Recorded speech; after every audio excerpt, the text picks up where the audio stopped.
Funding for the Maddy Report is made possible by grants from the California Emerging Technology Fund, leaders in the quest for digital equity.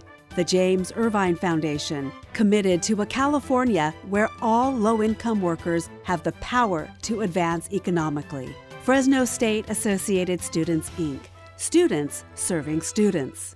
BNSF Railway, moving our economy for 160 years. And The Wonderful Company. The Maddy Report is also made possible thanks to contributions from Harris Ranch Inn and Restaurant and E&J Gallo Winery. From the Maddy Institute, the Public Policy Institute for the Valley's 4 public universities, this is the Maddy Report with Executive Director of the Maddy Institute, Mark Keppler. Welcome. By most estimates, 1 million Armenians died in the Ottoman Empire between 1915 and 1920 as a result of one of the first genocides. And our guest has written, quote, "It's been ignored and denied by the Turkish government. It has been considered the perfect genocide. Its victims forgotten, its perpetrators unpunished." In the mid-2000s, however, 3 Armenian American attorneys sued to collect life insurance policies on victims of the genocide and came away with a pair of class action settlements totaling $37.5 million. What has happened in that case leaves some people questioning whether it was done appropriately at best or illegally at worst. Our guest is Pulitzer Prize-winning reporter from the LA Times, Harriet Ryan, who wrote the story. Welcome to the Maddy Report. Thank you for having me. So you reported that your report has resulted in the State Bar of California actually doing an investigation in this matter, but it all started with the son of an Armenian genocide survivor. Who was he and what did he uncover? That's right. His name was Vargas Yagayan. He was sort of a small-time lawyer in Glendale, California, outside of LA. And he had a real just hobby of reading about the genocide. And he was very interested in keeping the memory of those who died alive. And in 1986, he was reading a book, memoirs of an ambassador to the Ottoman Empire. And he realized in reading correspondence and conversations from that time that many of the Armenians who lived in the Ottoman Empire had had life insurance policies, had been paying premiums for decades in order to sort of provide for their relatives should they die. And that after the massacres in the Ottoman Empire, many of them never received their compensation. Their families didn't get the money that was owed them. And he said, hey, here is a way for us to get some compensation for victims and their descendants, but also to establish the genocide as a fact that nobody can deny. And he started pursuing litigation against various insurance companies. Well, that resulted in 2 settlements, one in 2004 against New York Life that got $20 million, a second one against a French insurance company called AXA for $11.35 million. The first settlement seemed to go off without a hitch. The second settlement, however, problems emerged. What were some of the problems that happened? The main problem was the way the claims process was handled. So if you believed you were a descendant of a policyholder and you were owed money, you went through this process of filling out forms and submitting the evidence you had of your relation to this person. And in the first process, the New York Life process, as you said, it was smooth. There was a board of prominent Armenians in LA who looked at the claims and they approved the people that they believed were entitled to money. In the second one, there was just a mass rejection of claims. Ultimately, about 93% of the claims that were submitted were rejected. And in many of these cases, the people had submitted what they thought was really persuasive evidence. I mean, copies of life insurance policies, family trees, handwritten letters establishing that their family had been there and they were the person who had the policy. And as you can imagine, this kind of mass rejection just created an uproar in the Armenian community around the world, not just in California, but in Europe and all around the world. And actually the Armenian government reached out to the court in LA and said, like, hey, what is going on here? Like, why are these people getting rejected? And at that point, there started to be a lot of questions about who was handling the settlement and where the money was going. Yeah, before we get to who was handling the settlement and the 2 attorneys involved, Mark Aragos and Brian Kabatek, I want to talk to you a little bit about why those claims are getting rejected. My understanding was that the beneficiary had to know the exact city where the victim had taken out the policy. They could have all this other information, but if they didn't write down the exact city, that resulted in an immediate rejection of their application. Yeah, you have it exactly right. And so when you hear city of residence, I mean, that means different people, different things to different people at different times. Was it where you were working? Was it where you were living? Was it where you were living when you got the policy or later? Or did the person just transcribe it incorrectly? So a lot of people who said, like, I know this is my grandfather and this is the town we lived in, were rejected because they said, no, you got the town wrong. I spoke to one woman, a British woman, who was like, I visited my grandparents' home in the 70s. I've been there. Like, I know exactly where they lived. And, I should have been approved. And it had sort of like an arbitrary nature in the eyes of many people, like a way to just not pay money out. Go ahead. That kind of brings in the two attorneys we were mentioning, Mark Geragos and Brian Kabatek. They kind of set this thing up. What are they accused of doing? Well, the state bar is investigating their conduct in this class action. And this is just a recent announcement that they're looking into it. And the state bar hasn't said anything beyond that, it's important to us we get to the bottom of this case, and we're looking at these two attorneys. So we don't know what precisely they're looking at. What we saw was that there was a lot of money that was just unaccounted for. I mean, the issue of who was approved and who was rejected is very puzzling and suspect. But there's the Times, just by looking through the records, found more than $750,000 that was supposed to go to charities that's just unaccounted for. And so there are a lot of questions. And some of that money ended up in the law school where they went to law school. That got donated in some way or other to Loyola Law School in LA. That's right. And that's the alma mater of these two lawyers. Another lawyer in the case, some of their children went there, and they have close ties to this law school. It's a fantastic school, and no one is disputing that. It's just that, was this where the money was supposed to go? Yeah. Well, up next, we're going to talk about the suits and the countersuits, who sued and why, and what happened. That conversation in a moment. This is the Maddy Report. Welcome back. I'm Mark Keppler with the Maddy Institute. We're talking with Pulitzer Prize investigative reporter for the LA Times, Harriet Ryan, about a decades-long dispute about improprieties surrounding an insurance company settlement by the relatives of those who perished in the Armenian genocide. The nature of this case is really different. It's not like most class action cases I'm aware of. That's right. In a normal class action, it's like your bank fees or the laundry detergent didn't work or something like that, and everybody's on the same level. Everyone's getting the same amount of money. This one was different because, people had different policies, they paid out different amounts, and there was this desire to make sure the money got to the right person. At least that's how the settlement was struck. So every family, every individual found themselves in a slightly different position than other people. Yeah, and it's also happened almost 100 years ago. So trying to collect that information, that would be very challenging to say the least. As a result, we have claims and counterclaims being made by the attorneys involved. From your reporting, it seems like attorneys Geragos and Kabatek were trying to close down any audit and or blaming others for the problems. There's definitely an attempt or a suggestion that records should be destroyed. And that came in an email from Brian Kabatek to some people in France, Armenian in France, who were supposed to have an involvement in the settlement. And that really scared a lot of people because the documents that were to be destroyed or that he had proposed destroying were these historical records. And they had a lot of value to researchers and historians. And there's confusion about well, if everything was on the up and up, why are we destroying all the records? And once the officials got in and started looking at these records, they found a lot of things that didn't add up and hundreds of thousands of dollars going to people that didn't exist or didn't deserve the money. One of the issues was with the settlement administrator. What is he accused of doing? To handle the day-to-day settlement, Geragos and Kabatek had hired this man from Glendale who was a court interpreter and had some experience looking over old documents. But what they found was that there were missing files, and among those missing files were files that supposedly belonged to his family members, but money had gone to them and been deposited. And so there was a question about whether they had been legitimate claimants and on what basis had his family members gotten these payouts.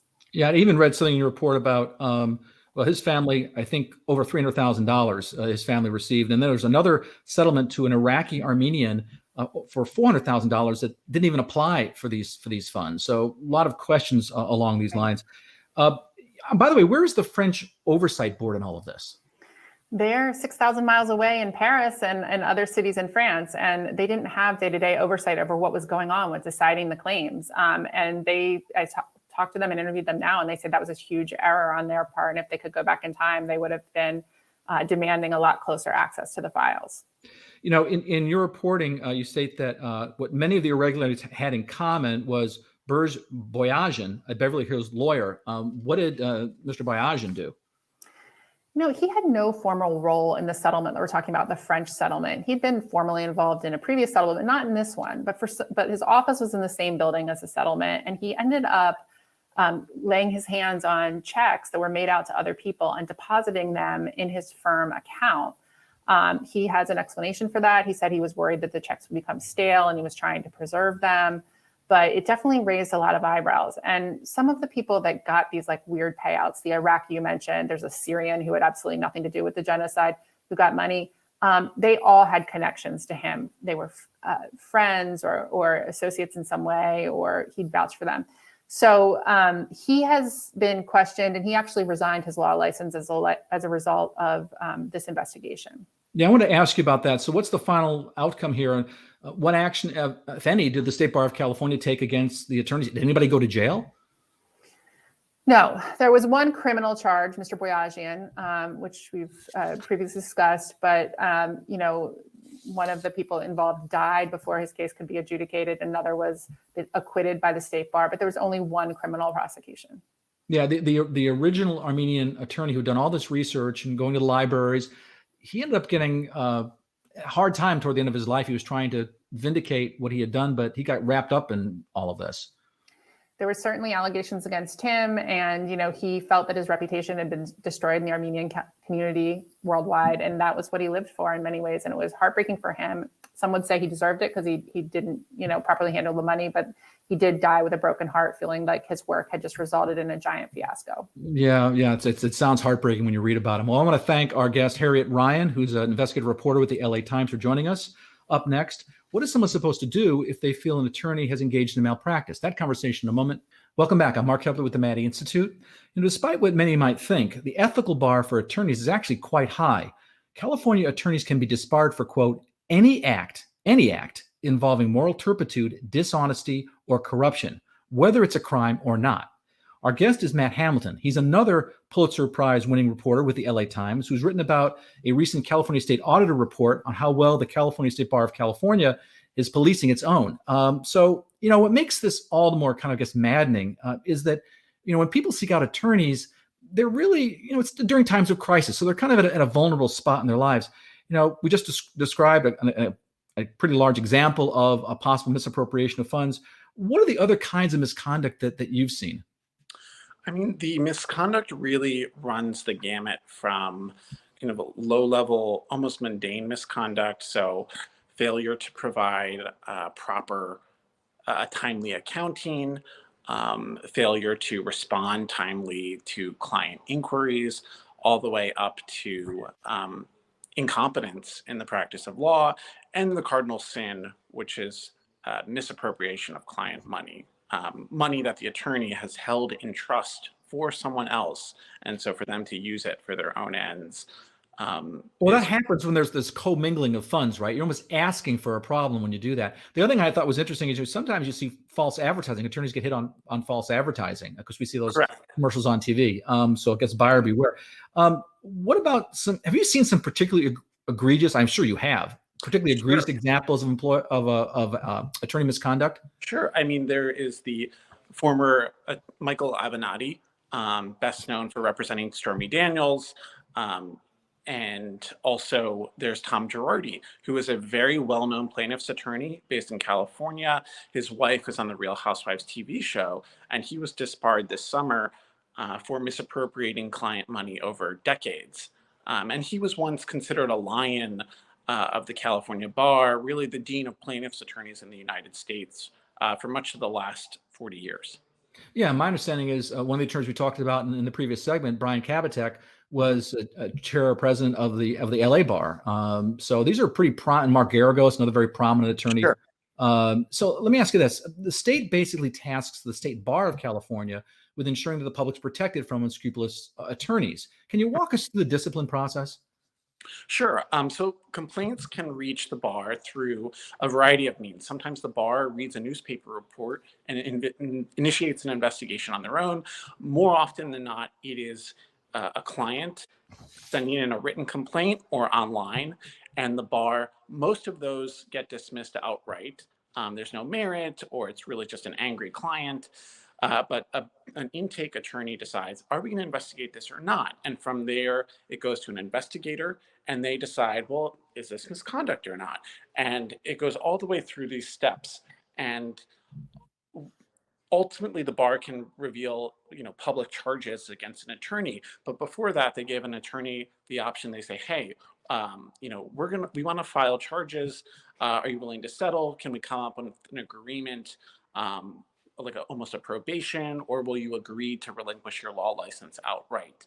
And from there, the state bar court, if public charges are filed, there can be a trial that someone may just admit outright to committing misconduct, and ultimately a decision of whether to disbar or suspend an attorney is reviewed by the Supreme Court. Well, I'm sure there are a lot of unhappy clients if they lose a case. I think the first thing they're thinking about is sue their attorney. So there has to be some protections for the attorneys, and the bar should be relatively high in terms of prosecution of attorneys. But those situations do exist. So when an attorney is found guilty of misconduct, what are the possible consequences for that attorney? Sure. So it can range from, a private letter issued to an attorney saying, don't do this again. This is usually for low-level misconduct and a first-time offender.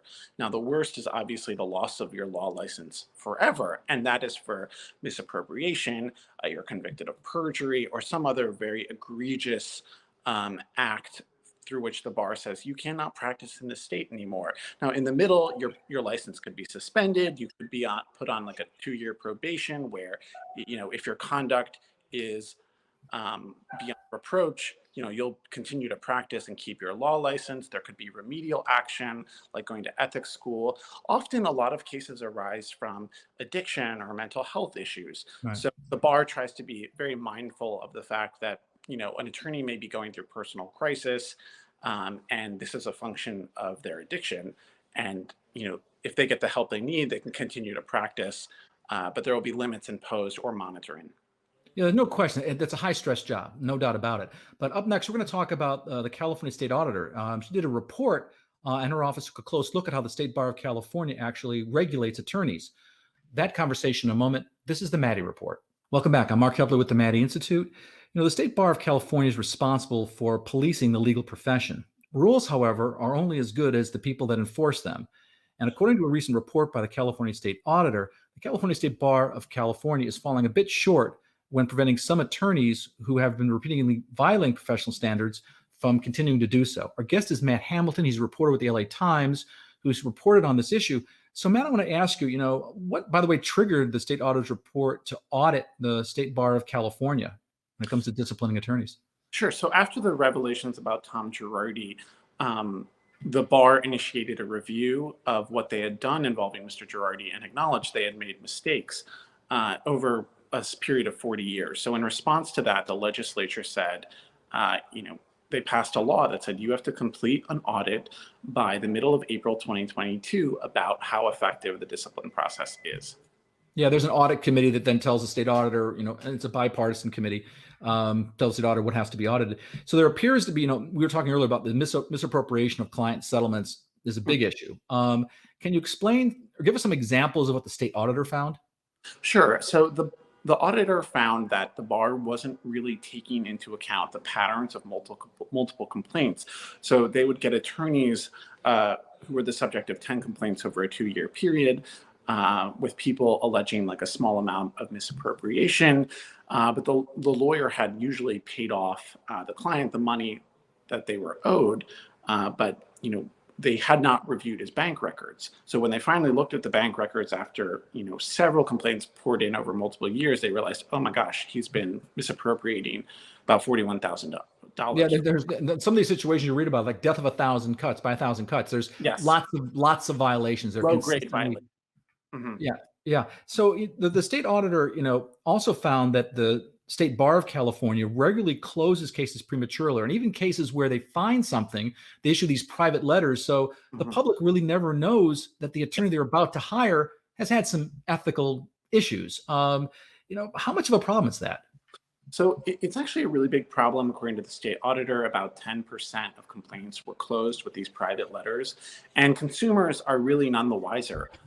If they go and look at the State Bar's website, you can see whether your attorney has been rung up for past discipline, and obviously private letters are not going to be visible at all. So you don't know what they've been accused of, and it really doesn't satisfy the public protection mission.